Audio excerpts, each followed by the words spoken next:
جی السلام علیکم. اب تک پوڈ کاسٹ کے ساتھ میں ہوں راشدہ سیال. آج کے پوڈ کاسٹ میں ہم بات کریں گے کہ ہم اگر دیکھیں تو کچھ سیاسی جماعتوں کی جانب سے اداروں کے خلاف پروپیگنڈا جو ہے وہ دن بدن ہم دیکھتے ہیں تیز ہوتا جا رہا ہے.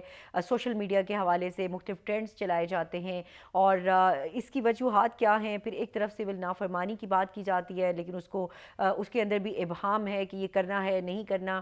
تو پاکستان تحریک انصاف کی جو لیڈرشپ ہے وہ ہمیں ایک ڈویژن کا شکار نظر آتی ہے. اس حوالے سے بھی بات کریں گے اور اگر مذاکرات کرنے ہیں تو مذاکرات کون کرے گا اور کن پوائنٹس پہ کرے گا. اس حوالے سے آج کے پوڈ کاسٹ میں ہمارے ساتھ موجود ہیں سینئر ڈیفنس انالسٹ ہیں, سیکیورٹی انالسٹ ہیں اور اس کے ساتھ ساتھ ان کی بڑی گہری نظر ہے انٹرنیشنل افیئرز کے حوالے سے بھی جناب عبداللہ گل صاحب, چیئرمین ہیں تحریک جوانان پاکستان کے. السلام علیکم. جی السلام علیکم, کیسی ہیں آپ؟ میں ٹھیک ہوں, بہت بہت شکریہ آپ کا, آپ نے وقت نکالا پوڈ کاسٹ کے لیے. اچھا, آپ کی کیونکہ مختلف آپ وہ ملٹی ٹیلنٹڈ میں کہوں گی کہ آپ کی نظر فارن افیئرس پر بھی ہے, ڈیفنس, سیکیورٹی, پولیٹیکل افیئرس بھی.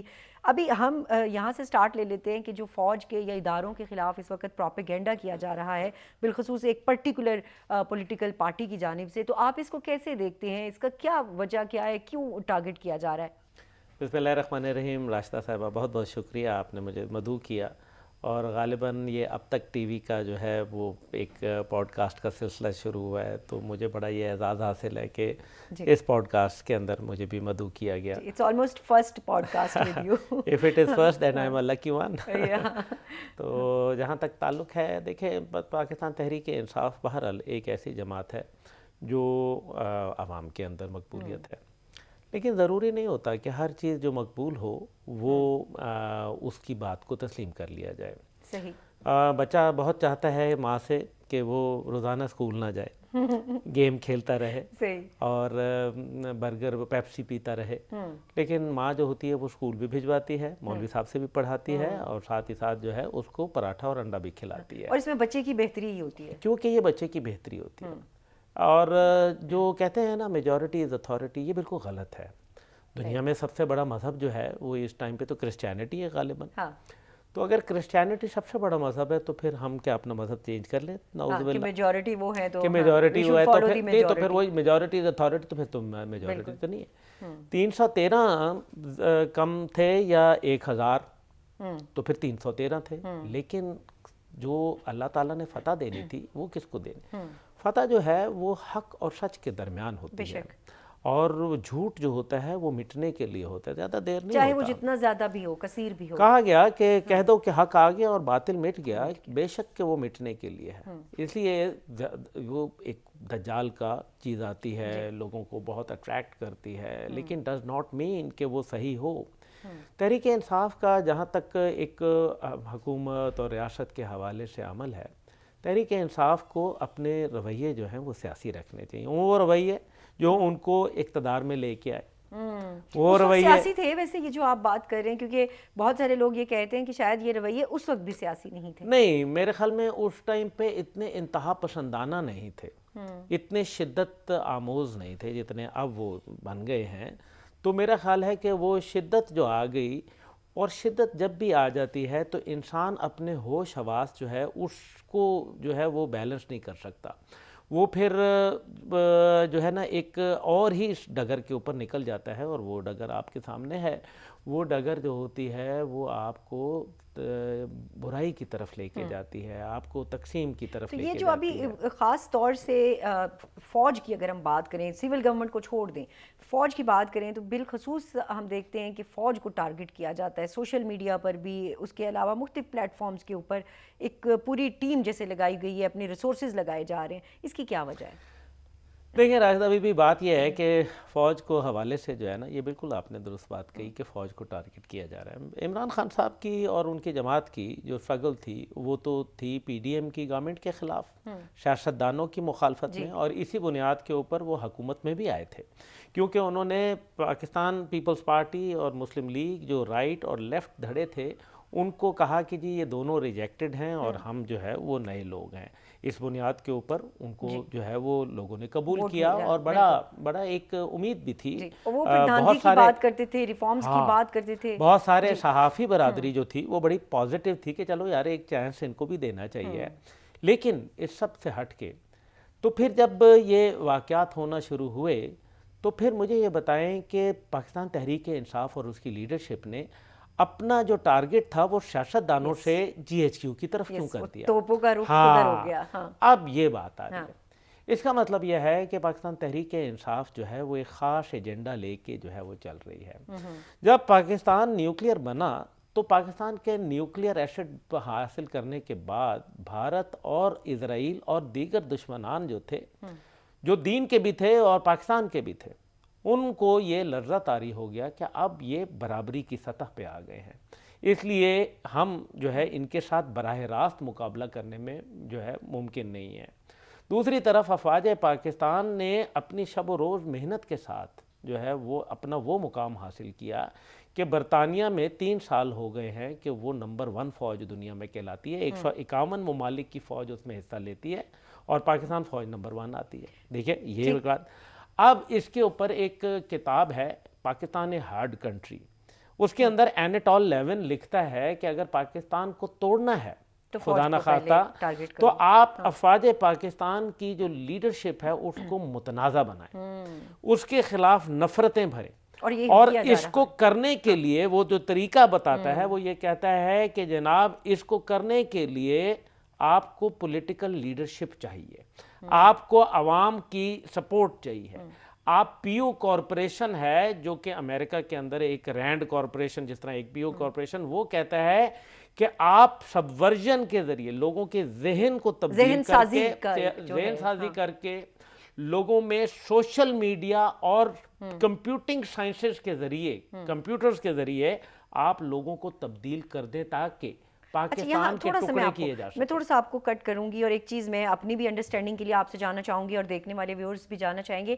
یہ جو آپ نے بات کی ہے کہ یہ انٹرنیشنل ایجنڈا ہے اور پاکستان تحریک انصاف اس کو فالو کر رہی ہے اور فوج کو متنازع بنا رہی ہے اس کی لیڈرشپ کو، لیکن فوج کی لیڈرشپ ہی پاکستان تحریک انصاف کو اقتدار میں لے کر آئی، تو یہ اس وقت کی لیڈرشپ کو نہیں معلوم تھا کہ یہ غیر ملکی ایجنڈے پر کام کر رہے ہیں؟ اب کی لیڈرشپ کو پتہ چلا؟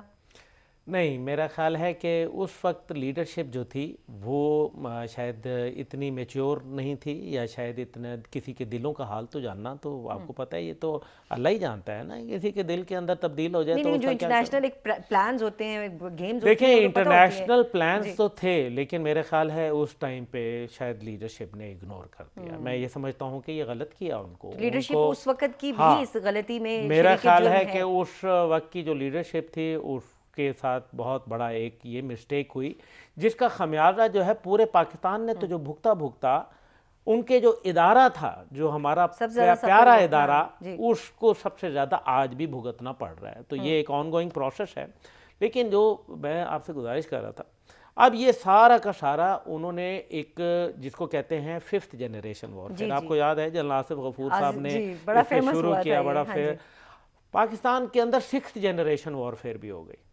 9 مئی کو جو ہوا وہ اس 5th جنریشن جو کہ خواب تھا اس کو حقیقت میں بدلنے کا، تعبیر کرنے کا وہ دن تھا.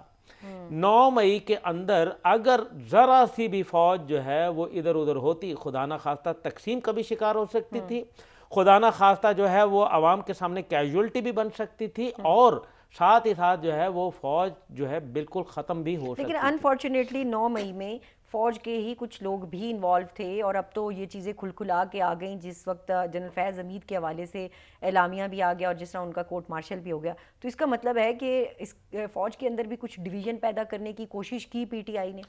جی بالکل، فوج کے اندر بے تحاشا ڈویژن پہ جو ہے وہ لائی گئی اور لوگوں کے ذہن جو ہے وہ ان کو تبدیل کیا گیا، اور ایک جھوٹے بیانیے کو جو ہے وہ پروموٹ کیا گیا. سائفر کے بیانیہ جو تھا، جو بعد میں پتہ چل گیا کہ وہ جھوٹا ہے، اور وہی امریکہ جس کو وہ اس کی مخالفت کرتے رہے، اس کو مورد الزام ٹھہراتے رہے اپنی حکومت کے گرانے کا، اسی امریکہ سے جو ہے وہ درد دوا جو ہے وہ بھی حاصل کرنے لگے. تو اس وجہ سے دیکھیں بات یہ ہے کہ اس ٹائم پہ جو پاکستان فوج نے بڑی میرے خیال میں مدبرانہ اور ہمت سے کام لیا، سوچ کے اور بڑے صبر سے، کڑوے گھونٹ پیے، خون کے گھونٹ پیے 9 مئی کے بعد. کیونکہ اگر کوئی غلط فیصلہ 1 انچ بھی غلط ہو جاتا، حالات بالکل فرق ہو. اچھا یہ جو ہم جو بات کر رہے ہیں نا سوشل میڈیا ٹرینڈز کی, اس پہ میں تھوڑا سا چاہوں گی کیونکہ آپ خود بھی بڑے ایکٹیو ہیں ڈیجیٹل میڈیا میں, سوشل میڈیا میں, ان چیزوں میں. ڈی چوک کا حساب دو, گولی کیوں چلائی, یہ جو ٹرینڈز اس طرح کے آتے ہیں, غدار ہو, مختلف قسم کے ہم دیکھ رہے ہوتے ہیں ٹرینڈز جو اینٹی اسٹیبلشمنٹ ہوتے ہیں یا اینٹی آرمی ہوتے ہیں, اینٹی اسٹیٹ ہوتے ہیں, یہ کہاں سے جنریٹ ہوتے ہیں؟ یہ بیرون ملک جو لوگ بیٹھے ہیں وہ کر رہے ہیں یا پاکستان کے اندر ہیں؟ کیونکہ بہت سارے اس کریک ڈاؤن بھی ہم دیکھتے ہیں سیکیورٹی ادارے کرتے ہیں, لیکن اس کے باوجود ان میں کمی نہیں آتی ہے. حساب ہم کیوں نہ مانگیں؟ ہم مانگتے ہیں نا, آپ بھی حساب کا جواب دیں. آپ یہ بتائیں کہ آپ ریاست مدینہ کے دعوے دار تھے, آپ سود کا جو ہے سود کے خلاف بل لے کے آئے, آپ اللہ سے جنگ کے مرتکب ہو رہے تھے, ایک بل لائے نہیں لائے, فحاشی عریانی کے لیے لائے نہیں لائے, اسلامی نظام عدالت کے لیے لائے نہیں لائے. میں آپ سے حساب مانگتا ہوں نا, آپ کون ہوتے ہیں حساب مانگنے والے؟ ہم بھی عوام کے نمائندے بیٹھے ہیں نا جی, تحریک جوانان کا نمائندہ ہوں میں بھی حساب مانگتا ہوں. میں پوچھنا چاہتا ہوں کہ بتائیں, یاسمین راشد کی ویڈیو موجود ہے, وہ کہہ رہی ہیں کور کمانڈر ہاؤس چلو, اس کا حساب دے دیں. مراد سعید کی باتیں موجود ہیں, اس کا حساب دے دیں. عمران خان کی ویڈیو اور آڈیوز موجود ہیں, اس کا جواب دے دیں. عمران خان کی مختلف ایسے میگزینز کے اوپر قابل اعتراضات تصویریں موجود ہیں دنیا کے اندر, اس کا حساب دے دیں. اور جو ان کی اہلیہ کی جانب سے جو ارسلان جی ارسلان جو گھڑی کا بھی حساب دے دیں. چلیں دیکھیں گھڑی کے اوپر بہت ساری باتیں ہیں, چلیں چھوڑیں جی, گھڑی ان کی تھی وہ دے دی, ان کو آپ نے کیا. میں صرف ایک سوال پوچھتا ہوں, میں بھی سوال پوچھنا چاہتا ہوں نا. سوال میرا یہ ہے کہ وہ گھڑی جو ہے وہ آپ نے دبئی میں بیچ دی, وہ گھڑی کا پیسہ کیسے لائے؟ اگر تو آپ گھڑی کا پیسہ لے کے آئے, بینک ٹرانسفر ہوئی تو رسید دکھا دیں, ریکارڈ ہوگا اس کا, تو رسید تو نہیں ہے. اچھا اب اگر حوالہ یا ہنڈی سے لائے تو غیر قانونی ہے, ٹھیک ہے. اور اگر وہ فراگوگی کے ذریعے آئے جہاز میں اور ڈکلیئر نہیں ہوئے کسٹم اتھارٹیز کو تو اللیگل ہے, کرائم ہے. بالکل ہے. تو جواب دینا ہے اس کا, کیوں نہیں جواب؟ بہت سارے حساب ان کی جانب سے بھی آنے چاہیے. اچھا اسی کے ساتھ ایک چیز اور جو ہے وہ گولی کیوں چلائی, اس کا بھی جواب دیتے تھے. گولی اس لیے چلائی کہ جہاں آئین پاکستان کے اندر یہ بالکل واضح موجود ہے کہ ہر خاص و عام کو احتجاج کا حق ہے جمہوری, بالکل ہے.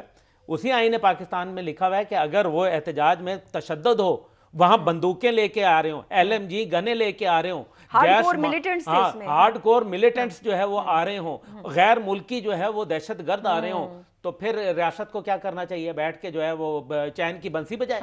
نہیں, ریاست کے اندر اسی آئین میں لکھا ہے کہ ان کو کچل دیا جائے.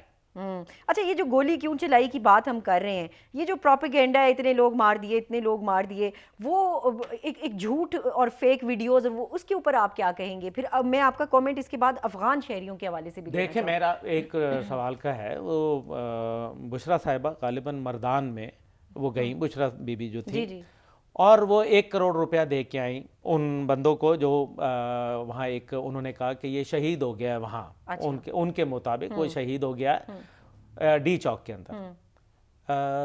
باقیوں کو کیوں نہیں دینے گئیں؟ نہیں, باقی شہید نہیں تھے, ڈیفرنٹ قسم کے باقی لوگ نہیں مرے, نہیں باقی لوگ نہیں مرے, اور اگر وہ مرے تو ان کو کیوں نہیں گئی, اور ایک آدمی کے اوپر کیوں گئی؟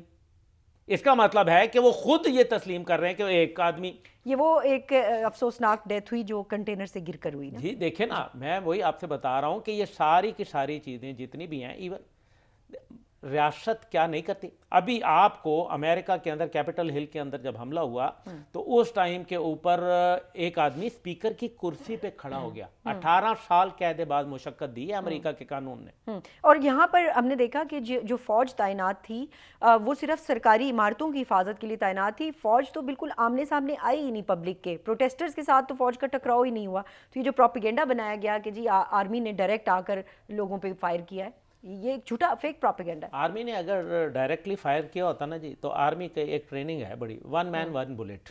اگر آدمی سے آگے سے فرض کریں نہتے لوگ تھے, اگر یہ تسلیم کر لیا جائے تو نہتے لوگوں کو, آپ کا کیا خیال ہے ایک ٹرینڈ سولجر جو ہے وہ یہاں لاشوں کے انبار نہ کر دیتا؟ کہاں ہیں وہ لاشوں کے انبار, کہاں ہیں وہ خون کی ندیاں؟ نہ کریں, فار گاڈ سیک نہ کریں. میں آپ کو بتاتا ہوں, آپ کی یاداشت تازہ کرا دیتا ہوں, 64 لوگوں کو چوک یتیم خانہ لاہور کے اندر بھون کے رکھ دیا. تحریک انصاف کی حکومت تھی یا نہیں تھی؟ اس ٹائم پہ چیف منسٹر بزدار تھا یا نہیں تھا؟ اس ٹائم پہ مرکز کے اندر عمران خان وزیر اعظم تھے یا نہیں تھے؟ تھے نا. بالکل ایسا ہی ہے. ان کا حساب کون دے گا؟ اور کیا ان کا ایجنڈا راشدہ صاحبہ ذاتی تھا یا ان کا ایجنڈا یہ تھا کہ ایک توہین آمیز خاکے جو ہمارے دین سے ریلیٹڈ ہے, ہمارے نبی پاک صلی اللہ علیہ وسلم کے وجہ سے انہوں نے ایک ایسے نازیبہ خاکے بنائے, انہوں نے احتجاج کیا اور کہا کہ فرانس کے سفیر کو ملک بدر کیا جائے, یہ ایجنڈا تھا. اس میں ذات نہیں تھی, اس میں کہیں نہیں کہا تھا کہ میرے لیڈر کو رہا کرو, اس میں کہیں نہیں کہا تھا کہ ہمارے جو ہے وہ فارم 47 فلانا کر دو, اس میں کہیں نہیں کہا گیا تھا کہ ہماری جو ہے وہ فلانا جو ہے ہمیں مراد دی جائیں, کچھ نہیں. صرف فرانس کے سفیر کی بدری آپ نے ان کو بھون کے رکھ دیا, اور اس کا کوئی حساب نہیں, اس کا حساب نہیں ہے. وہ حلال قتل تھا, لیکن اس کا حساب مانگنا چاہیے. اگر یہی دیکھیں, یہ میں تو مانگ رہا ہوں, میں تو اگر حساب مانگے نہ جائیں گے تو پھر یہ پریکٹس کنٹینیو رہے گی. یہ بات ہے. دیکھیں نا, اگر میں کروں کوئی جرم تو وہ جرم حلال ہو گیا, آپ اگر وہی کریں تو وہ حرام ہو گیا. یہ کون سا جرم ہے جی؟ ایک بھی جان ہو اس. دیکھیں ایک ہی بات ہے, میں اپنے یہاں لوگوں کو یہی کہوں گا کہ ہمیں شخصیات کی نہیں نظریات پرستی کرنی چاہیے. شخصیات تو آنے جانے والی چیز ہے, اور اگر ایک شخصیت ہے تو نبی پاک صلی اللہ علیہ وسلم کے علاوہ کوئی شخصیت نہیں ہے جس کی پرستش, تو اس کو بھی منع کیا گیا. اس کو فالو کرنے کے لیے کہ ہم وہ فالو کریں, ان کی تقلید کریں. لیکن کیا حضور پاک صلی اللہ علیہ وسلم جو ہے اپنے وطن سے کتنی محبت کرتے تھے کہ کسی نے پوچھا مکے کا حال سناؤ تو آنکھوں سے آنسو جو ہے وہ جاری ہو گئے. اور جنگ کے دنوں میں بھی درختوں تک کو امان کی جو ہے ان کی تعلیمات ہیں حضور پاک صلی اللہ علیہ وسلم کی, اور یہاں پہ درختوں تک کو آگ لگائی جاتی ہے. اچھا, افغان شہریوں کا یہ جو پروٹیسٹ میں آنا ہے, اور یہ ایک دفعہ نہیں, اس سے قبل بھی ہم نے دیکھا ہے 2-3 بار ایسا ہوا ہے کہ افغان سٹیزنز آتے ہیں. یہ کہاں سے آتے ہیں, یہ کس وجہ سے آتے ہیں؟ میں مطلب یہ جاننا چاہ رہی ہوں کہ وجوہات کیا ہیں. دے آر ناٹ پاکستانیز, ان کو کیا پرابلم ہے, یہ کس لیے احتجاج کر رہے ہیں؟ دیکھیں, جب جنرل فیض کے زمانے میں وہاں کور 11 کور نے انیشیٹو لیا پشاور کے اندر, ان کی حکومت وہاں تھی, اور کہا گیا کہ جی ہم وہ طالبان کے ساتھ, تحریک طالبان کے ساتھ کرنے لگے. نور ولی محسود کے گروپ جو تھا وہ اس ٹائم پہ غالباً اس کے پاس بمشکل 480 کے قریب لوگ موجود تھے. اور ایک ہفتے کے بعد جب اس کا اعلان ہو گیا اور حکومت نے اس کے اوپر سر پہ جو ہے وہ ہاتھ رکھ دیا ایک قسم کا نور ولی کے اوپر کہ بھئی ہم تو بات چیت اس سے کریں گے, وہ ایک ہفتے میں اس کی تعداد 6800 ہو گئی. کیونکہ جو چھوٹے چھوٹے گروپس تھے وہ سارے کے سارے جا کے اس کو مل لیے کہ جناب یہ مرکزی ہمارا تو مین بندہ تو یہ ہے. اس کے بعد سے افغانستان کے اندر انہوں نے, آپ کو یاد ہوگا کہ افغان جو کونسل تھے وہ بیٹھے ہوئے تھے, پاکستان کا قومی ترانہ بج رہا تھا, علی امین گنڈا پور صاحب جو ہے وہ کھڑے تھے, سارے لوگ کھڑے تھے, وہ وہاں بیٹھے رہے. علی امین گنڈا پور صاحب کچھ اور نہیں کر سکتے تھے, یہ تو کر سکتے تھے کہ ان کو ہاتھ پکڑتے اور باہر لے کے چلے جاتے اور کہتے جناب جس کا ہمارے پرچم کے ساتھ ہمارے وطن کے ترانے کے احترام نہیں ہے وہ پھر یہاں ہمارا پھر مہمان نہیں ہے, سرکاری مہمان نہیں ہے. لیکن انہوں نے اس کو بات کہا کہ ہم تو ڈائریکٹ روابط رکھیں گے. جی بالکل, یعنی کہ وہ فارن آفس کو بھی انہوں نے, گورنمنٹ آف پاکستان کو بھی انہوں نے بائی پاس کر کے کہا کہ میں خود بات کروں گا. بنانا چاہتے ہیں, یہ ہے اصل بات. پشتونستان سارا ایڈم جو ہے نا, جو کہ امریکن CIA انٹیلیجنس کے لیے کام کرتی ہے, کاؤنٹر انٹیلیجنس کے لیے, فارمر ان کی ہیڈ رہ چکی ہے وہاں کی, وہ اپنے 3 گھنٹے کے پوڈ کاسٹ کے اندر جو ہے وہ کہتی ہے کہ ہم نے پشتونستان قائم کرنے کے لیے ایک سیل CIA میں بنا دیا ہے. 3 لاکھ ویپن ہم نے افغانستان میں چھوڑ دیے ہیں, بعد میں کانگریس نے اس کو قبول بھی کر لیا. اب آپ مجھے یہ بتائیں کہ ایک طرف وہ اسلحہ بھی چھوڑ رہے ہیں, ایک طرف جو ہے وہ ان کو بھی کر رہے ہیں, ایک طرف یہ کہتے ہیں کہ ہم صوبہ ڈائریکٹ خارجی تعلقات بھی رکھے گا ان کے ساتھ. یہ تو پھر وہ جو طالبان جو آئے, جس میں افغان نیشنلز بھی تھے, ان کو خیبر پختونخوا کے اندر جو ہے ریفیوج دیا گیا. نتیجہ یہ ہوا کہ وہی لوگ اب حق حلال کرنے کے لیے ان کے ساتھ جو ہے وہ آتے ہیں. تو ہم یہ کہہ سکتے ہیں عبداللہ گل صاحب کہ یہ ایک پیرالل فورس بنائی گئی تھی جس میں افغان نیشنلز بھی تھے, کچھ اور پاکستان نیشنلز بھی ہیں. میں کسی ایک ایتھنیسٹی کا نام نہیں لینا چاہوں گی, لیکن کچھ ہیں ایسے لوگ جو ایک پیرالل فورس جو ہم سنتے تھے کہ بنائی گئی, اور اس میں جنرل فیض کا بھی رول ہے. Is that true? Parallel country بنانا چاہ رہے تھے نا, پیرالل فورس تو دور کی بات ہے, وہ تو اب آپ دیکھیں. مجھے یہ بتائیے, شہداء کے جنازے کے اوپر چلو فوج کے ہیں یا پولیس کے، ایک طرف یہ کہتے ہیں ہمارا تو مسئلہ جرنیلوں کے ساتھ ہے، ہمارا مسئلہ جو ہے سپاہیوں کے ساتھ نہیں ہے، ہم تو باقی فوج کی بڑی عزت کرتے ہیں. یہ کہتے ہیں نا، بڑی عزت کرتے ہیں. مجھے پاکستان تحریک انصاف کا کوئی ایک دکھائیں آفیشیل ٹویٹر اکاؤنٹ سے، یا انہوں کے جو کہ انہوں نے مذمت کی ہو بی ایل اے کی ہو، B L R, B L F, T T P کی ہو، آئے روز شہادتوں کے اندر وہ جنازوں میں گئے ہوں، وہ وہاں کھڑے ہوئے ہوں، انہوں نے تعزیتی پیغام بھیجے ہوں، شہداء کے گھر پہ گئے، کیوں نہیں گئے؟ بلکہ میں یہ دیکھتی ہوں کیونکہ میں ڈیفینس کو کور بھی کرتی ہوں، مجھے پتہ ہے کہ جب بھی شہادتیں ہوتی ہیں اور جنازے اٹھتے ہیں، آرمی چیف خود کندھے دے رہے ہوتے ہیں جنازوں کو، اور ہمارے لیے ہمارے دل خون کے آنسو روتے ہیں شہداء کو دیکھ کر کہ ہمارے یہ بچے ہیں، ہمارے بھائی ہیں جو اس طریقے سے شہید ہو رہے ہیں. اور پاکستان تحریک انصاف کی جانب سے سوشل میڈیا کے اوپر باقاعدہ مضحکہ خیز میمز بنائی جاتی ہیں. اس چیز سے دل دکھتا ہے. جو آپ نے کہا تھا نا پچھلی دفعہ کہ ٹرینڈز کہاں سے چلتے ہیں، جب 9th میں ہوا نا 67% ٹرینڈز جو تھے وہ باہر سے چل رہے تھے. ڈس انفو لیب بھارت کی، وہ میجر گورو آریہ کیا کہتا ہے، جو پاکستان کا سب سے بڑا دشمن ہے، بھارتی میجر کہتا ہے کہ عمران خان کو دشمن مت کہو، یہ تو ہمارا دوست ہے، اسے ہمارا کام آسان کر دیا. اس نے وہ کر کے دکھایا ہے جو 70 سال میں بلینز لگا کے انڈیا نہیں حاصل کرے. یہ اپنے ہی ملک میں اپنی ہی فوج کی وردی جو ہے وہ پھاڑنا چاہتا ہے. یہ وہ کہہ رہا ہے، میں نہیں کہہ رہا. ہرٹز اخبار کیا کہتا ہے اسرائیل کا، یوروشلم ٹائمز کیا کہتا ہے. یہ سارے جو ہے اچانک کیسے محبت آ گئی. یا آپ غور کریں اس بات کے اوپر، ایسا نہیں ہو سکتا. دیکھیں اس کے اندر جو سوشل میڈیا ٹرینڈز ہیں، پہلی بات یہ ہے کہ پاکستان سے کوئی بھی بھگوڑا ہو، عادل راجہ ہو غدار، وہ حیدر مہدی غدار ہو، وہ معید پیرزادہ جیسے لوگ موجود ہوں غدار، میں تو ان کو غدار ہی کہوں گا نا، وہ وجاہت حسین جیسے غدار لوگ موجود ہوں. وہ آخر مجھے یہ بتائیں کہ ان کو پاکستان میں کوئی اچھا چیز نہیں نظر آتی.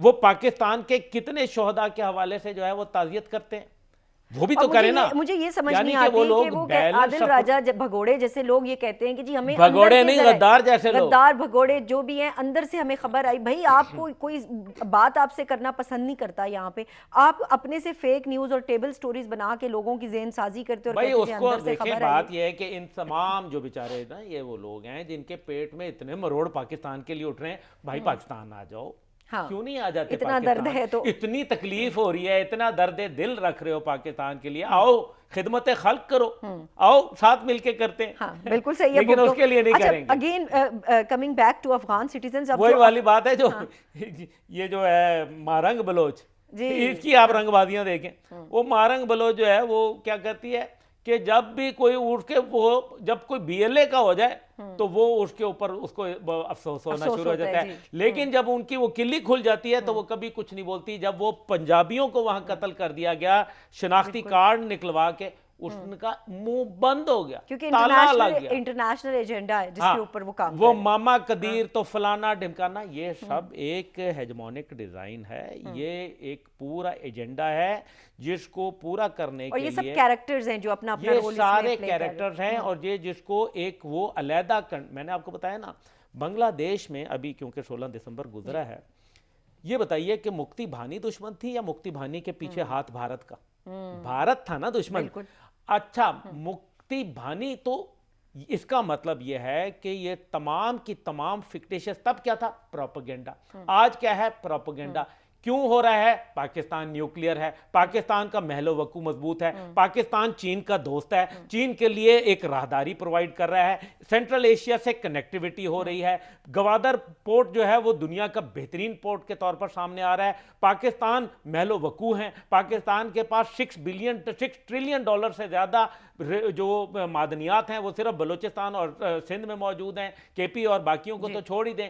اس کے علاوہ پاکستان میں روبیز ہیں، ڈائمنڈز ہیں، پاکستان میں تیل ہے، گیس ہے، پاکستان میں کوارٹز ہے، پاکستان کے اندر اینٹیمنی ہے، کاپر ہے. جو آپ نے بنگلہ دیش کی بات کی ہے، گولڈ کے ریزروز ہیں. خدا کا خوف کریں، آج دیکھیں 53 سال کے بعد دو قومی نظریے کی جیت ہو گئی.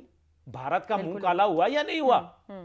53 سال بعد پاکستان زندہ باد کے نعرے لگے ہیں. راشدہ بی بی، قائد اعظم کی روح خوش ہو گئی ہوگی، کیونکہ قائد جو تھے نا، وہ قائد کی قوم 2 ممالک میں بستی ہے، ایک بنگلہ دیش اور ایک اچھا پاکستان. بنگلہ دیش کی بات ہم کر لیتے ہیں. لیڈر ان کا بھی قائد اعظم ہے. جی بالکل ہے, اس میں تو کوئی شک جو نہیں جس کو انہوں نے بھارت نے لیڈر بنوایا تھا, اس کے تو مجسموں کو انہوں نے لوگوں نے مسمار کر دیا, پیروں تلے رون دیا, جوتیاں ماری, اور اس کو اور وہاں قائد اعظم کی تصویریں اوپر کی گئیں, پاکستان کے پرچم لہرائے گئے.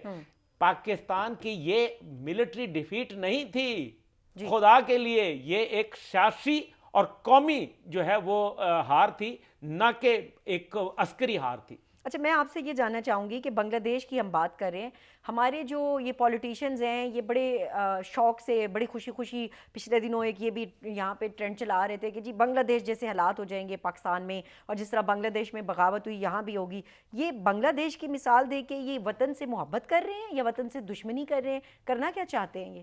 آپ کو یاد ہے 14 اگست پچھلے سے پچھلا 14 اگست تھا, اس کے اوپر باقاعدہ انہوں نے کیمپین چلائی کہ پاکستان کے پرچم دفن کریں. یاد ہوگا آپ کو, یہ سوشل میڈیا ساری موجود ہے.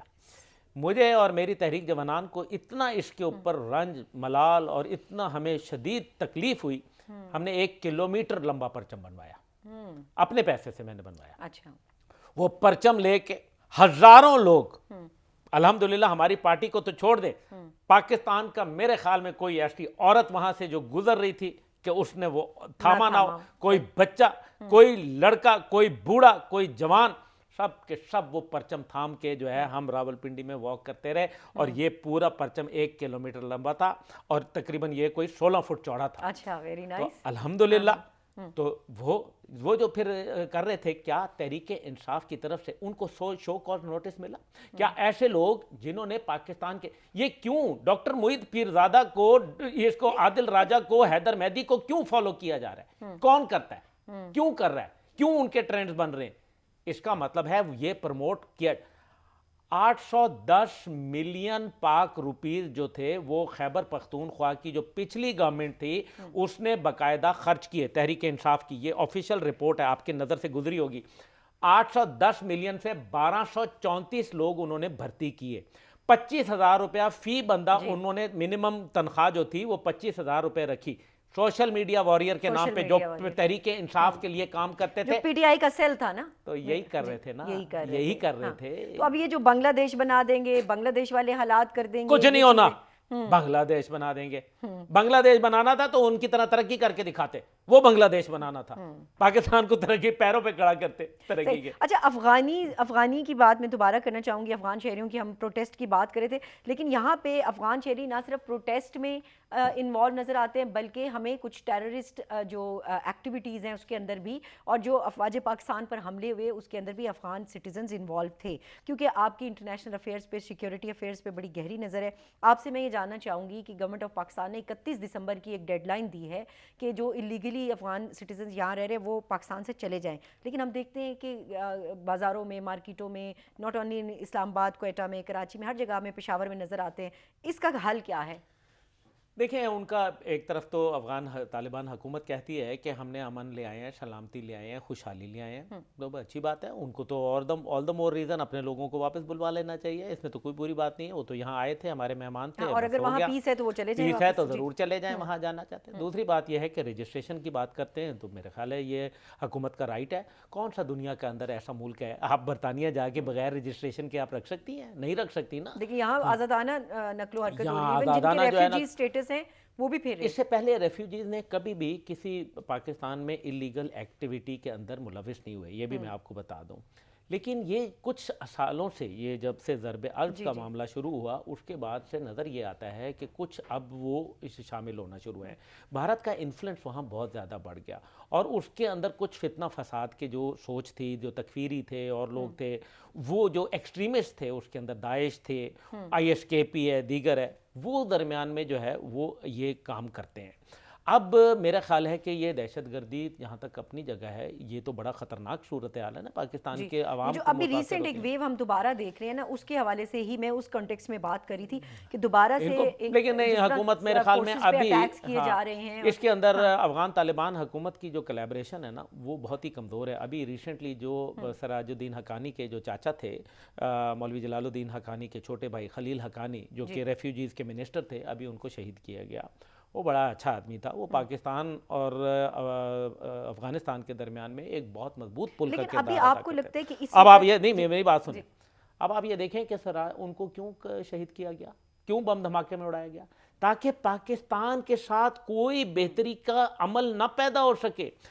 کتنے چائنیز, پاکستان میں چائنیز کی تعداد کم ہے, افغانستان میں زیادہ ہے. آپ کو پتہ ہے کتنے واقعات قتل و دہشت گردی کے ہوئے ہیں چائنیز کے ساتھ افغانستان میں؟ ایک بھی نہیں, ایک بھی نہیں. تو یہاں کیوں ہو رہے ہیں؟ سمجھے نا, انٹرنیشنل ایجنڈا ہے بھائی. لیکن اس کا آپ سمجھتے ہیں کہ افغان جو سٹیزنز ہیں ان کو واپس بھیجنا چاہیے, اسپیشلی جو اللیگلی یہاں پر رہ رہے ہیں؟ میرا خیال ہے صرف افغان نہیں, پوری دنیا کا کوئی بھی اگر اللیگل امیگرینٹ ہے پاکستان میں بالکل, تو وہ بالکل واپس جانا. اور جیسے کہ ہمارے ساتھ آپ نے یہ اگر کہا وہ کہ ہم لیگل ہے, جائیں یورپ میں, لائے, ٹیکس پے کرے, چیز کرے. دیکھیں نا, وہ پاکستان کی بجلی بھی استعمال کرتا ہے, وہ گیس بھی استعمال کرتا ہے, ریسورسز یوز ہوتا ہے, سڑک بھی استعمال ہوتی ہے, تعلیم بھی ہوتی ہے, میڈیکل بھی ہوتا ہے, فلان, مطلب ہر چیز جو ایک زندہ کے ساتھ چل رہی ہے. اب اس سے آگے چلتے ہیں. آپ کی جو تنظیم ہے اس نے بھی بڑا کام کیا پیلسٹائن کے حوالے سے, پیلسٹائن کاز پہ. میں نے دیکھا ہے کہ بہت سارے آپ سیمینارز بھی اٹینڈ کرتے ہیں, چیزیں آپ کی اسپیچز بھی ہوتی ہیں, آپ لکھتے بھی ہیں. اب کیا آپ دیکھتے ہیں کہ پیلسٹائن کا جو ایشو ہے اس میں پاکستان ظاہر ہے اتنا ڈائریکٹلی اتنا انفلوئنس تو نہیں استعمال کر سکتا, لیکن جو پاکستان نے اب تک رول پلے کیا ہے اس کے حوالے سے بھی جاننا چاہوں گی. دیکھیں, میرا خیال ہے کہ ہم نے ایک نادر موقع گنوا دیا. انوار الحق کاکڑ صاحب نگران وزیر اعظم تھے, اور میں نے پیغام بھی بھجوایا کہ آپ ایسا کریں کہ آپ جب یہ ہوا 7 اکتوبر 2023 کو انہوں نے حماس نے حملہ کیا, تو ایک بڑا ایک مورل وکٹری ہو چکی تھی اس دن, مورل وکٹری ہو گئی تھی. اب اس حملے کے نتیجے کے اندر اسرائیل کے اندر بوکھلاہٹ تھی, پوری دنیا لرز کے رہ گئی تھی. یہ وہ وقت تھا جب پاکستان کہتا کہ ہم اپنی تمام آپشنز اوپن رکھے ہوئے ہیں, ہم سوچ رہے ہیں. میں نے کہا آپ نیشنل سیکیورٹی کونسل کی میٹنگ بلائیں, اس کے اندر تمام بیٹھیں اور کہیں کہ جس طرح سے پاکستان نے کونگو میں, صومالیہ میں, ہیٹی میں, دیگر جگہ کے اوپر اپنے لوگوں کو بھجوایا ہے امن کے لیے, ہم سوچ رہے ہیں کہ ہم بھجوائیں. ہم سوچ رہے ہیں, میں نے نہیں کہا کہ آپ کہیں کہ آپ بھجوا رہے ہیں. آپ یہ کہتے, آپ کے قرضے نہ معاف ہو جاتے تو جو مرضی کہہ دیتے آپ مجھے, اور پاکستان کی دھاک بیٹھ جاتی. پاکستان نے سیریا کے جنگ کے اندر اسرائیلی جہاز مار گرائے تھے. پاکستانی پائلٹ آج وہاں ہیرو کے طور پر پڑھائے جاتے ہیں بائی دا وے. دیکھیں, پاکستان ایک نیوکلیئر ریاست ہے, عالم اسلام کی واحد, اس لیے ہم سپر پاور ہیں, کوئی مانے نہ مانے. مجھے یہ بتائیں کہ ملیشیا کی فوج کو کیوں نہیں بلایا گیا جب مسجد اقصی کے اندر نعرے لگے؟ تو کیا کہا کہ اے پاکستانی فوج تم کہاں ہو, اے پاکستانی قوم تم کہاں ہو, صرف فوج نہیں قوم کہاں ہو. اب مجھے یہ بتائیں انہوں نے پاکستان کے لیے کیوں کہا؟ وہ چاہ سکتے تو وہ سعودی عرب کی بات کر لیتے, وہ ملیشیا کی کرتے, وہ قطر کی کرتے, وہ انڈونیشیا کی کرتے, وہ پاکستان ہی یاد آ گیا. اس کا مطلب ہے خاص ہے ترکیب میں قوم رسول ہاشمی. اگر کسی قوم کو قوم رسول ہاشمی کہلانے کا حق ہے تو وہ ہمارا پاکستان ہے, الحمدللہ, مجھے فخر ہے اپنے ملک کے اوپر. لیکن اس سب کے مبرہ میں یہ سمجھتا ہوں کہ وہ ہم نے ایک موقع گنوایا ہے. یہ خطے کے اندر آپ کو یاد ہے کہ میں نے یہ بات کئی دفعہ کہا, پہلے دن میں نے کہا تھا کہ یہ خطے کے اندر جنگ پھیل جائے گی. آج وہ جنگ پھیلتی نظر آ رہی. کرنل ریلف پیٹر کا ایک نقشہ ہے, امریکن ڈیفنس جرنل کے اندر ایک 2006 کے اندر امریکن ایک کرنل تھا ریلف پیٹر, اس نے بلڈ بارڈرز کے نام سے, خونی جو سرحدیں ہیں اس نام سے ایک نقشہ بنایا تھا. اچھا, بلڈ بارڈرز آپ پڑھیں, اس کو گوگل کیجئے. اس میں آپ دیکھیں کہ اس میں شام کے 3 ٹکڑے دکھائیں, اس میں عراق کے ٹکڑے دکھائیں, اس کے اندر پاکستان کے ٹکڑے دکھائے ہیں. خدا نخواستہ یہ وہ تمام باتیں ہیں, اور اس کے اوپر کافی حد تک عمل ہوا. یہ نقشہ وہی چل رہا ہے. آپ دیکھیں کہ اس کو ڈینائل کہیں سے نہیں آیا. سارا ایڈم, جس کا میں نے ابھی پوڈ کاسٹ کا بات کیا, سارا ایڈم کا ڈینائل نہ لینگلے CIA ہیڈ کوارٹر نے کیا, نہ ان کی جو ہے منسٹری آف انفارمیشن نے کیا. کیوں نہیں کیا؟ تو پھر اس کا مطلب ہے ڈیزائن ہے. بھائی اسرائیل کو پتا ہے کہ پاکستان اس کی ضد ہے. اچھا, اسرائیل کے ساتھ تعلقات استوار کرنے کی باتیں وقتاً فوقتاً ایک شوشہ اٹھتا ہے, کیونکہ میں فارن آفس بھی کور کرتی ہوں تو میں یہ دیکھتی ہوں, ہم یہ کویشچن بھی کرتے ہیں فارن آفس میں. یہ PTI کی ٹائم پہ کچھ زیادہ آ رہا تھا, پھر ابھی بھی یہ بات ہو رہی تھی کہ عمران خان, جیسے آپ نے بات کی ان کی اسرائیلی نیوز پیپرز کی, اسرائیل کے ساتھ تعلقات کرنے چاہیے نہیں کرنے چاہیے؟ آج بھی کچھ لوگ کنفیوز ہیں کہ کیا یہ ہمارے لیے فائدہ مند ہے یا نہیں ہے، کیونکہ دیگر اسلامک کنٹریز کے ہیں، ٹرکی کے ہیں، ایجپٹ کے ہیں، اور اسلامک کنٹریز کے ہیں۔ حاصل کیا اسرائیل سے تعلقات رکھ کے جو ترکی نے یا کسی اور نے کیا حاصل کر لیا؟ پہلی بات یہ ہے کہ کیا اپنے بھائیوں کے خون کے اوپر، اپنے قبلہ اول کے ناموس کے اوپر جو ہے ہم کیا آج ہم یہ کہیں کہ میں وہ مثال نہیں دینا چاہتا، لیکن کوئی ایک بہت ہی معیوب کوئی کام ہوتا تھا، تو اس کے اوپر کسی نے پوچھا وہاں، تو انہوں نے کہا کہ جی شکر ہے 2 وقت کی روٹی ہمیں عزت سے مل رہی ہے۔ تو وہ پھر دیکھیں نا، یہ نہیں، ایسا نہیں ہوتا۔ غیرت ہے بڑی چیز جہاں نے تگدوں میں، انٹیگریٹی، قوموں کی انٹیگریٹی ہوتی ہے، غیرت ہے بڑی چیز جہاں نے تگدوں میں پہناتی ہے درویش کو تاج سر دارا۔ اس لیے یہ نہیں کہا جا سکتا کہ جناب پیسے کے پیچھے، دیکھیں پاکستان جو ہے نا وہ بڑا زبردست ہے۔ Pakistan is a square peg in the round hole of the new world order. ہم ایک جو دنیا کا نیا جو ڈیزائن ہے اس کے اندر ہم فٹ ان نہیں ہوتے، یہ بات اس لیے ضد ہے پاکستان، اس کی نظام کی ضد ہے۔ جو نیو ورلڈ آرڈر ہے اصل میں وہ ڈس آرڈر ہے پوری دنیا کے لیے، پاکستان کھڑا ہو گیا اس کے سامنے۔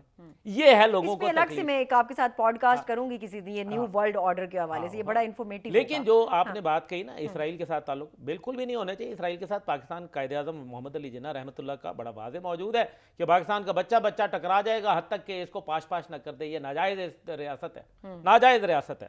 انہوں نے تو بڑا سخت لفظ استعمال کیا تھا، میں تو وہ نہیں بول سکتا۔ قائد اعظم نے تو وہ ایک انگریزی میں جو بی والا لفظ ہے وہ استعمال کیا تھا، یہ بالکل آن ریکارڈ بات بتا رہا ہوں آپ کو۔ اچھا، اب قائد کا تو یہ بات ہے۔ پھر دوسری بات یہ ہے کہ اس سے ہمیں کیا حاصل ہوگا؟ پہلی بات فائدہ کیا ہوگا کہ پاکستان کیوں کر لیا؟ آپ نے عمران خان صاحب کا، میں آپ کو ایک اور بھی یاد کرا دوں، بات اگر ہو رہی ہے 19 جنوری 2019 کو پہلا پاکستانی ایور پاسپورٹ جاری ہوا۔ پاکستان کا ہر پاسپورٹ آپ کے پاس بھی ہے، میرے پاس بھی ہے، جس پہ لکھا ہوا ہے دنیا کے تمام ممالک ماسوائے اسرائیل کے لیے یہ جو ہے پاسپورٹ کارآمد ہے۔ اس کے اوپر لکھا ہوا تھا کہ دنیا کے تمام ممالک اسرائیل کا لفظ ختم کیا گیا۔ خالد فیصل کے نام کا ایک آدمی تھا جس کو وہ اسرائیلی پاسپورٹ جاری کیا گیا۔ نور الحق قادری صاحب جو ہیں ان کے ساتھ وہ خاتون ملی، وہ واحد خاتون، مجھے نام اس کا نہیں آ رہا، وہ امریکی نژاد پاکستانی ہے۔ وہ وہاں جا کے اس نے تقریر کی، واحد دنیا کے اندر جو کسی مسلمان نے کہا کہ میں اسرائیل کے ساتھ جو ظلم ہو رہے ہیں ان کے اوپر ان کے ساتھ کھڑی ہوں۔ یہ وہ خاتون ہے جو پی ٹی آئی کی سپورٹر تھی، اور وہ یہاں آئی خالد فیصل کو، یہ بھی غزہ کے بعد جہاں پوری دنیا نے توبہ کر لی۔ ایک زیک گولڈ سمتھ نے کہا کہ اسرائیلیوں کے ساتھ ظلم ہو رہا ہے، ٹھیک ہے نا، جو عمران خان کا داماد زیک گولڈ سمتھ، اس کا یہ آفیشل موجود ہے، ابھی بھی جائیں گوگل کریں مل جائے گا۔ دوسرا جو تھا وہ خاتون تھی، اس نے یہ کہا کہ میں نور الحق قادری صاحب سے ملی، اس کے بعد انہوں نے عمران خان صاحب سے بات کی، اور پھر یہ پاسپورٹ جو ہے وہ جاری کیا گیا۔ اور وہ آدمی خالد فیصل کی ابھی بھی تصویر ملتی ہے کہ وہ یروشلم ایئرپورٹ کے اوپر کھڑا ہوا ہے، اپنا پاکستانی پاسپورٹ دکھا رہا ہے کہ دیکھو میں پاکستان کا پاسپورٹ لے کے یروشلم انٹر کر رہا ہوں۔ یہ کس کے دور حکومت میں ہوا تھا؟ P T I. تو پھر کیوں ہوا تھا؟